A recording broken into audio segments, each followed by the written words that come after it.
Mas, kita harus merubah lembaga pendidikan dengan ditambah ilmunya menjadi ada pelatihannya, ada workshopnya, dan ada pengkajiannya, hingga produk akhir adalah knowledge. Bukan hanya sekolahan, bahkan Lemhanas harus menjadi lembaga seperti ini. Demikian pesan singkat di HP dari seorang pensiunan bintang 2 yang juga memiliki pengalaman di 3 negara sebagai atase pertahanan dan dubes di Tiongkok, Amerika, dan Inggris. Dia sangat ingin membuat lembaga think tank semacam Brookings Institute, Hudson Institute, Peter Peterson, Presiden Club, Noble House-nya Hong Kong, atau The Pyramids-nya Lee Kuan Yew. Dia tidak ingin menjabat, namun dia sadar bahwa Indonesia perlu memiliki lembaga kajian tingkat dunia. Di Indonesia ini kurang lembaga knowledge, karena knowledge itu hanya dipahami sebagai ilmu di sekolah. Benar, sekolah itu knowledge. Padahal bukan, pelajaran di sekolah bukan knowledge. Pelajaran di sekolah hafalan ilmu itu namanya masih data. Data digerakkan dengan pelatihan dan keterampilan berubah jadi informasi. Informasi itu juga masih belum knowledge. Informasi distrategikan dengan tindakan solutif yang baru, itu baru namanya knowledge. Sekolah itu data, sosmed itu data, berita itu data. Data diolah dengan keterampilan jadi informasi, informasi dikaji jadi knowledge. Jadi yang terjadi di dalam sistem edukasi di Indonesia adalah, kalau mau disederhanakan, sekolah itu sejak TK 2 tahun, SD 6 tahun, SMP 3 tahun, SMA 3 tahun, ditambah kuliah deh 5 tahun, 19 tahun sekolah. Ada berapa yang mempraktekkan membuang sampah di tempatnya, mengerti, tahu yang namanya ngantri, mengetahui bahwa sampah plastik merusak lingkungan dan tidak memakai plastik, menyadari bahwa karbon merusak lingkungan sehingga dia memutuskan tidak pakai bahan bakar minyak untuk mobil mereka, tetapi naik sepeda, jalan kaki, menanam pohon, dan lain sebagainya. Tidak akan jadi skill karena mereka tidak dilatih. Karena sekolah selama 19 tahun anak Indonesia hanya dicekoki data, tidak akan jadi gerak mereka itu. Gak mudah memang, gak gampang memang, dan hampir tidak mungkin dengan pola pikir anak bangsa Indonesia saat ini. Indonesia akan menjadi negara superpower di tahun 2045 kalau tidak diubah pola pikirnya menjadi orang yang memiliki keterampilan dan kemampuan mengkaji. Karena sekolah selama ini hanya bikin murid hafal data. 77 tahun Indonesia merdeka, pendidikan hanya hafalan data. Sampai saat ini bahkan sistem pendidikannya juga masih pakai sistem nilai, sehingga ketika dewasa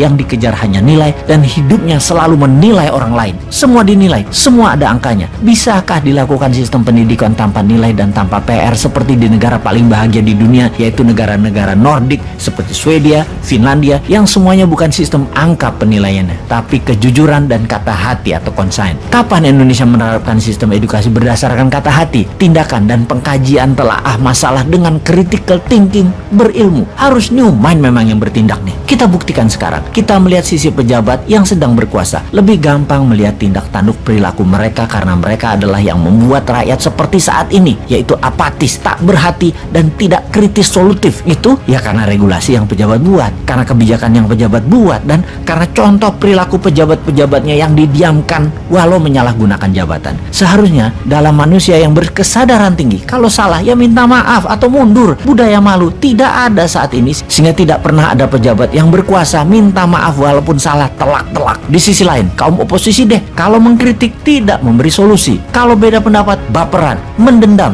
dengan akan membalas nanti ketika berkuasa. Keluhuran budi seperti saat ini mungkin terendah dalam peradaban berbangsa di Indonesia sekarang ini. Keinginan berkuasa dan menumpuk harta masih ada dan tidak berubah selama lebih dari 400 tahun, walau harus melacur diri, menjual harga diri demi harta dan tahta. Belanda dulu tuh ya berkuasa lama karena inlander berkhianat melayani yang punya kuasa dan yang punya harta, dan kali itu penguasanya adalah penjajah Belanda. Lama inlander pejabat ini yang menekan rakyat, susahnya menekan rakyat. Orang Belanda mah sedikit di tanah air kita, yang banyak para abdi dalam, penjajah, penjilat yang diberi jabatan, yang memeras rakyatnya sendiri untuk kepentingan Belanda. Sungguh yang menekan rakyatnya ya pejabat putra bangsa yang tidak nasionalis, yang menjadi babu Belanda, yang membodohi rakyat selama ratusan tahun. Lalu zaman setelah kemerdekaan, negara asing masih bercokol namun kemasannya berbeda. Atas nama HAM, atas nama demokrasi, atas nama keuangan dunia, Amerika itu mencengkram Indonesia dan pejabatnya zaman Soeharto hingga zaman SBY seakan menjadi agennya Amerika. Lalu saat ini pejabatnya miring ke Tiongkok dan menjadi agen kemakmuran dan pelaksana kendali negara Tiongkok. Ada yang memungkiri hal ini saat ini?